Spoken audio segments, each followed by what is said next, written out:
Yes, Columbus. An Experience Columbus podcast keeps you in the know of what's happening in the Art City. Columbus, home of the 3-time MLS Cup champions. The number 5 beer city, a top 10 culinary destination with the largest concentration of fashion professionals in the U.S. Join iHeartMedia's boxer, Sarah Towns, Experience Columbus's Chief Marketing and Innovation Officer, and their guests for an inside look at a destination that invites visitors and locals alike to explore. By the end of each podcast, you'll be asking yourself, can all this really exist in one city?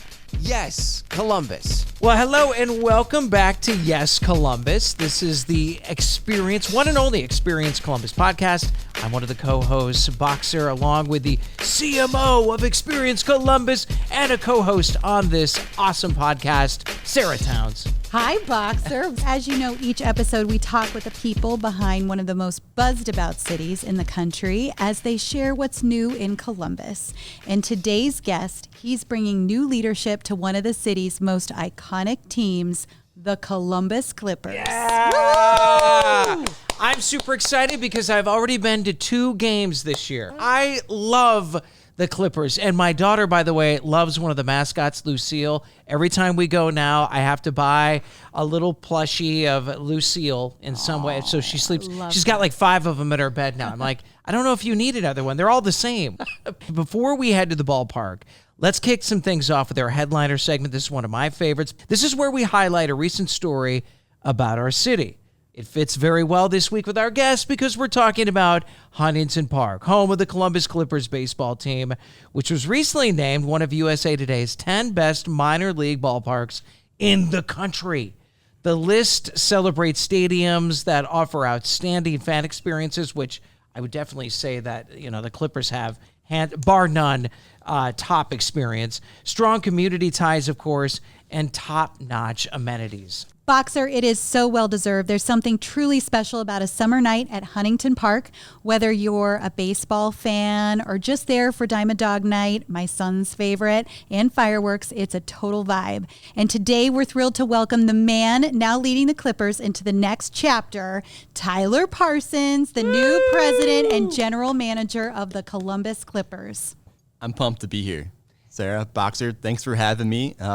This is awesome. I can relate to the plushies. I have 2 young daughters, and hey, if you forget one of those plushies when you're going to bedtime, like it's like CSI, like we're going on a manhunt here trying to find this thing to go to bed, all right? So, yeah. Our family is excited to be here. It's been an unbelievable start to our journey here in Columbus, and excited to see what the future holds as well. So, Tyler, we're so glad you're here. You've recently made the move from Durham to Columbus.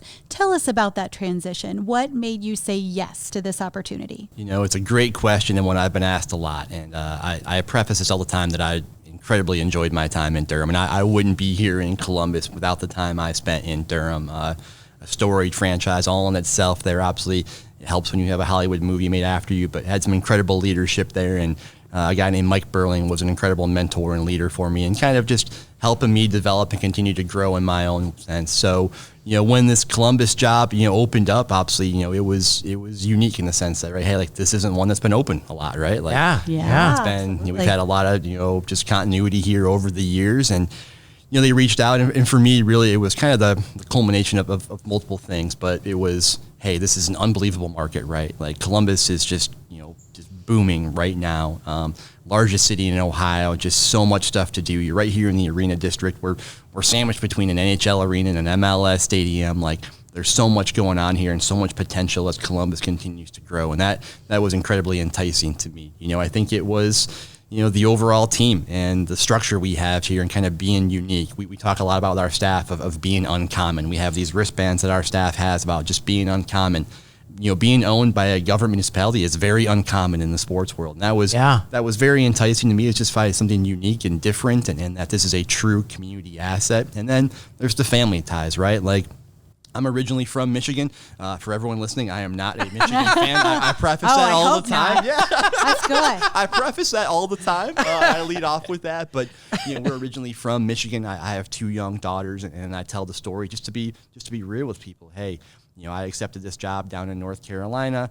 I came down in January of that year. My wife was a teacher. She came down later on. She wanted to finish out the school year. But the day before I left, we found out we were pregnant with our second. So it's like, so now your life changes, your world changes. And, as we were kind of sitting there, if there ever was an opportunity that was closer to home, that made sense and checked every other box, I think we would consider it.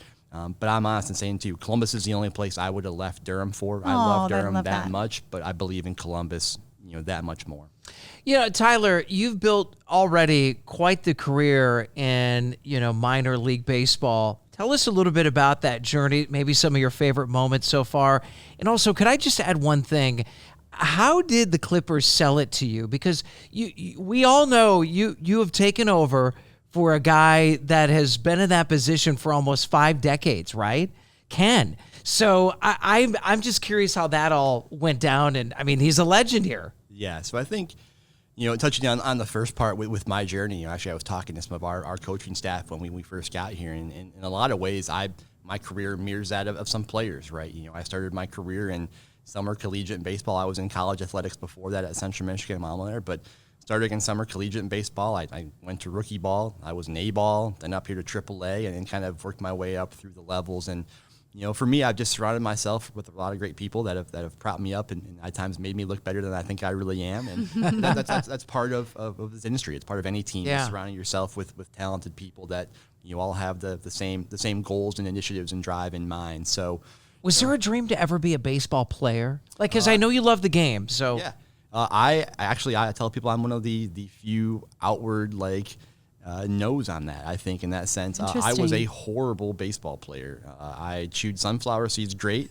I made my high school team mostly because of hey, they like this guy. Like the time I was a decent athlete, and they're like, hey, we'll have him here. But I played t-ball in high school senior from baseball. So I was a football player, wrestler, and those were kind of the sports that I was passionate about. And when I worked in college athletics, I tell people all the time, it's hard to be a fan and also work in the sport sometimes like that. So really what gravitated me toward minor league baseball and kind of that overall journey was, I believe, the perfect blend between entertainment and sports, right? It's, we still have, product on the field. There's still a winner and a loser. There's still that competition, but we get to gravitate more towards the entertainment and bringing in this family atmosphere and really, making that kind of a focal point because we don't control the on-field outcome. That's all handled by our major league affiliate.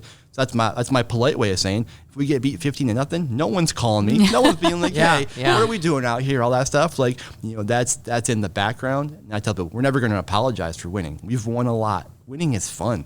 But we don't control the strings on that, where we kind of control the overall fan experience. And such a great experience it is. But as Boxer said, you're stepping into a role that Ken Schnacke held for more than 4 decades. His leadership shaped the Clippers into one of the most respected franchises in the minors.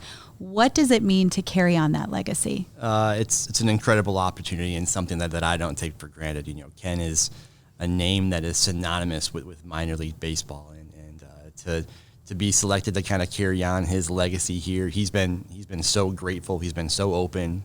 He's been sharing information. There's just things there as I come in here. Hey, you've got almost 50 years of just institutional knowledge, right? Just how you do things, and it's fascinating for me walking around the ballpark with the guy that helped design the ballpark, right? It's like, if anyone knows where all these doors and alleys and nooks and crannies are in that sense, it's Ken, right? But he's been incredible with, again, just sharing his knowledge and trusting me to, tongue in cheek and pun intended here, to carry on the ship right here. Hey, keep this thing going, and obviously to come in here, modernize it, put my own touch on it. But I always love to echo this with people that, hey, coming here to Columbus, this was not a rebuilding project, right? This is a strong operation. This is a strong team.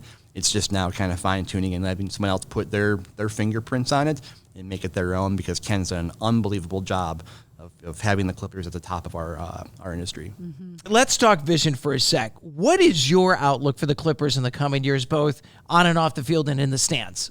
Yeah, so I think, again, it's another great question. And as we've gone through 24 games right now in this season, and I'm getting kind of acclimated to our operation and our fan feedback and just the general Columbus Clippers experience, it's kind of helped me align, hey, what do we want to do here in the future, and what does this look like? And I think, the reality is for us right now, a lot of it's modernizing the overall fan experience. What are some things that we can continue to do to drive home the things that we control during the game, right? That's from start to finish with the overall fan journey. Hey, when someone buys a ticket and they get that first email that says, hey, you're coming to the Columbus Clippers game, till they drive to the ballpark, they park, they walk in our front gates right there, to the time they're here at the game, they're buying food and beverage, retail, merchandise, experiencing the game, in-game promotions, till they're leaving. How do we really cultivate those touch points throughout the entire game and that entire fan journey to make sure we're operating in an exceptional way? So the major focus for me right now really is kind of modernizing our fan experience. And that's just changing some of the ways we do things. It's changing how some of our promotions run, and when we're playing this music and that music, how our video board looks. Yeah. A lot of this stuff is being molded and crafted with our fan feedback. We're very intentional and right now about surveying our fans, probably almost too much, I think, but they're providing some unbelievable feedback that we're able to take in real time and go, hey, these are some things that not just one fan said. We're hearing this from 10, right? Like, so these are some things that we take to our staff. Hey, let's start making some changes. And that's what I love about sports is we're able to take feedback in real time and make a change almost immediately, right? We don't have to lay out this elaborate plan or get buy-in or get someone to sign off on this. We can go. Oh, that's That's great. so Go awesome. and do this Yeah. stuff and make these tweaks and changes. And I bring an example up. First homestand, we had some feedback on our video board. It looked too cluttered, right? We were putting too much stuff on there. That next homestand, we worked with our staff. We reworked it completely. So it was cleaner, it was easier to look at, and it was more modernized for fans to kind of take that viewing experience in. So Yeah. that piece right there is the most important. But again, it's shoring up, putting some of my touches on our overall operation, and continuing to put our people in the most successful position they can to continue to grow and develop and be the best versions of themselves. So again, there's a lot of things we have working right now. Obviously, we're mid-season. I'm continuing to learn, both about our community, our team, our operation, and our people. But we have a bright future right now. We have a lot of really incredibly talented people that are doing some great Yeah. things. Side note, Star Wars night was amazing. I was there. And you posted Everyone loves about Star it. Wars, right? Yeah, you had some nice Instagram content around that. So minor league baseball has become known for its creativity and innovation, as we were just discussing. So from quirky promotions to community first programming, love that you're soliciting that fan feedback. But teams like the Savannah Bananas that we hosted here in Columbus last year, even redefining that game experience. As you shape the next era for the Clippers, obviously informed with fan insights, what are the trends and ideas that are most exciting to you? Do you have a couple things that you really want to dig into right away? Absolutely. And I think it's a fun segue. You mentioned the Savannah Bananas, and I always tell people, going back through my career, my first 2 years in baseball actually was working with Jesse Cole, who now is the owner of Savannah Bananas. cool. before the Wow. Bananas. So, Jesse, his wife Emily, Jared Orton, their team president. I remember, when I was in Forest City, North Carolina, and Martinsville, Virginia, working with them and their teams, and kind of trying out some of the stuff that you see now. But I think one of the big takeaways we've had from the Bananas, obviously, again, is the fan experience, right? Like, they are so intentional about generating this incredible fan engagement and making this a fun place to be. Now, part of that is they control everything from start to finish. All the players are their employees. All the coaches are their employees. We don't have some of those benefits in that sense, where we have to kind of toe that line a little bit with our players being Cleveland Guardians players and employees like that. So, we're not going to get any Guardians players probably out there, dancing and twirling and lighting bats on fire and stuff like that. But the things that we can control, obviously, and taking advantage of that. And I think what they have done really, really well, and I would say even exceptionally better than most professional teams across the world, has been able to capture that stuff, right? Capture that content. So that's something we're doing very intentional right now. We've added to our content team, really trying to build our social and digital team to share and capture some of these inside experiences we have out to the public here right now. But also, what does it look like to be a fan here? What are the things that are unique to the Columbus Clippers in Huntington Park here, right? How can we showcase that digitally with content to get more fans interested and go, hey, this is why you should be coming to Huntington Park and experiencing the Columbus Clippers. And that inside sneak peek and view right now is what so many fans want. I mean, you can't put on Netflix or Amazon or anything now and not see some sort of inside the team type of podcast or content they have going on. So, really we want to continue to build our content and share our experience so more people, hey, they get that FOMO, right? Let's bring them here. What are you missing out by not being here? That's what we want to showcase. Yeah. Tyler, I probably don't have to tell you, Columbus is a place where local pride runs very deep. How are you and the Columbus Clippers embedding yourselves into the community? What kind of things are you doing, getting involved in?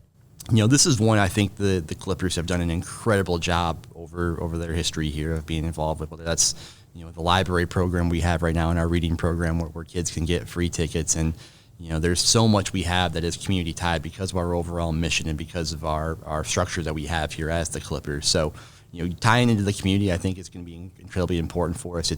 It's something that I've always believed throughout my career. If you invest in the community and in their people, they're going to invest back in you, right? They're going to come here, they're going to come out here and support you and your team and really drive that home, that this is a symbiotic relationship in that sense, that, hey, we are about more than just getting people here inside the stadium and driving some dollars in revenue. Like, this wants to be an experience, but we want to be able to tie our community together in things, whether that's in-game promotions or having the booth setups or visibility here, but also from a special event standpoint. I think that's one thing that we try to hammer home with people all the time, is that, hey, we have 75 Clippers home games, but throughout the entire year, we're doing events. We're bringing people together inside this ballpark. That, hey, this is a place to bring people together and to bring our community together for good, for events, for whatever it is. So we want to be a community asset 365 days during the year. Love that. Yeah.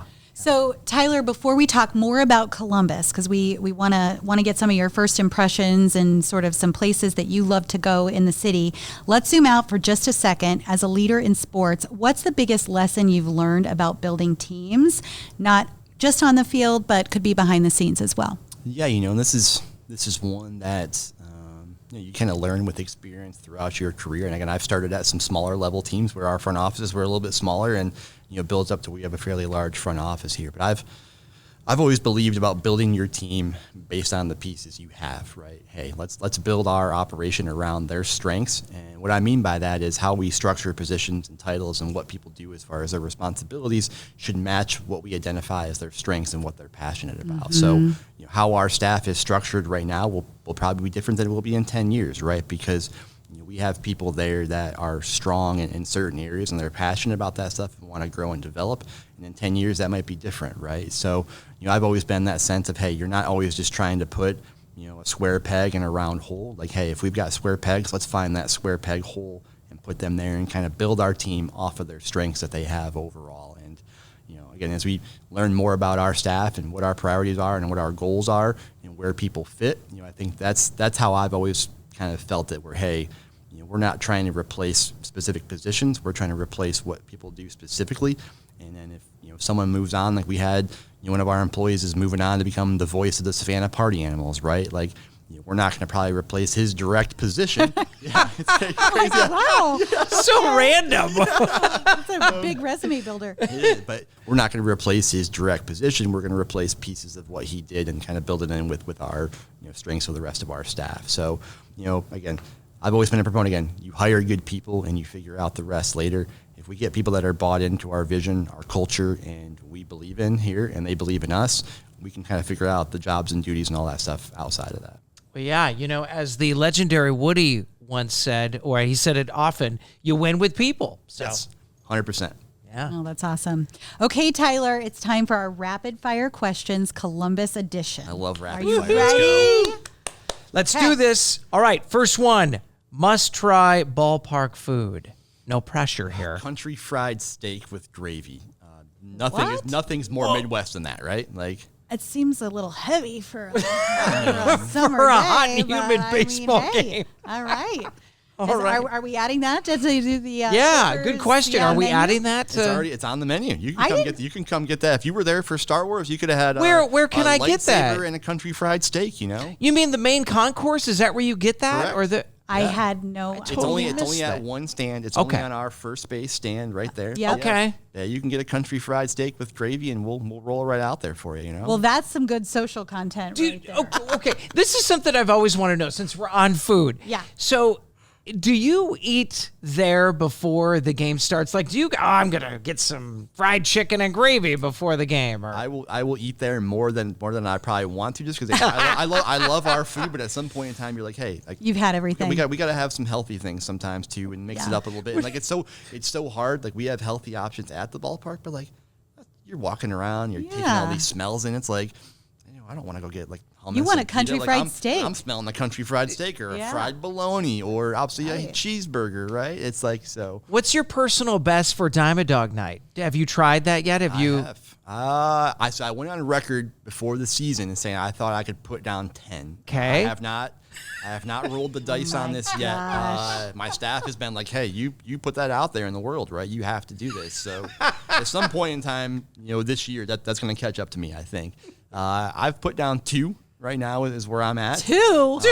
You got a ways to go. Yeah, I'm building up here, right? Like, yeah, there's some prep to it. But Dime a Dog is we talk about uncommon. It is unbelievable. The stories I have heard. They're legendary. Here's a great question. Do you guys know what the all-time record Dime a Dog number is? If you had to guess the record for the number of hot dogs sold at a Clippers game. Hot dogs sold or sold. consumed? Okay, Hot sold. dogs sold for a Dime a Dog game, which would be the most of any game, obviously. But if you had to guess, Go ahead, Sarah. You first. 10,000. Okay. I was going to say, I'm going to be a little more conservative and say 7,500. you guys are going to be blown away. It's over 40,000. What? 40,000? Back at the coop. But yeah, it was over 40,000. Yeah, on average, we'll go between on a really big Dime a Dog between 15 and 20,000. Wow. That's amazing. That's a lot of hot dogs. It's a lot of hot dogs. And you can, and the fact that you still sell them at that price, how do you do that? It ties to our overall initiative, right? Yeah. Like That's amazing. This Dime a Dog thing is, trust me, we're not rolling in the money on Dime a Dog, right? Like this, but this is important to us. It's a tradition we have here. Yeah. It's a family affordable piece of our operation, and it's synonymous with being the Columbus Clippers, Yep. right? Agreed. Agreed. We own the trademark Dime a Dog. Like I didn't realize that. It's that important, and that's Good. that strong part of our overall culture and in our overall atmosphere. So yeah, Dime a Dog. What an experience! My first game was a Dime a Dog. Well, that's a great way to kick things off. Wow. Throw them right in the fire, right? That's right. Well, and if you do try to go for your goal of 10, you need to call us and we'll come over and Okay. I wanna get some witness social it. content Yeah. around it. So Yeah. social content. I'll go for it one day. Yeah. Okay, yeah, you call our team over because we'd love to see that and capture it. Okay, so your favorite minor league promotion you've ever been part of? So my favorite promotion was when I was the GM in Lansing, Michigan, with the Lansing Lugnuts. We were sitting around one day, just spitballing ideas, and someone came up with the idea of backyard baseball night, and it was a theme night tied around the old computer game Backyard Baseball, and it has this massive cult following to it, and all these characters and that nostalgia that really tied to it. So we themed the entire night around it. We did a Pablo Sanchez bobblehead, which was like famous character from this game. We let fans vote on what they wanted to name the team. So part of Backyard Baseball is, hey, there's the melon heads and all this stuff. So we became the Lansing Mighty Wombats and themed the jerseys, and just everything kind of fell in place for that one. It went viral. It was all over the place, and it was a sellout night. And Lansing won a golden bobblehead for best minor league baseball promotion. But again, it was everything that minor league baseball is about, right? Like it was taking something like this, being able to run with it quickly, building on it, getting the ideas, how you present it, and just making it an overall special night. And that was one too. Like the players, I've never seen players more excited about a promotion. Like we gave all the players a bobblehead. Like they were chomping at the bit because they remembered as kids playing that, and that was a part of their upbringing. So it was just a buy-in all across levels. It was an incredible night. So fun.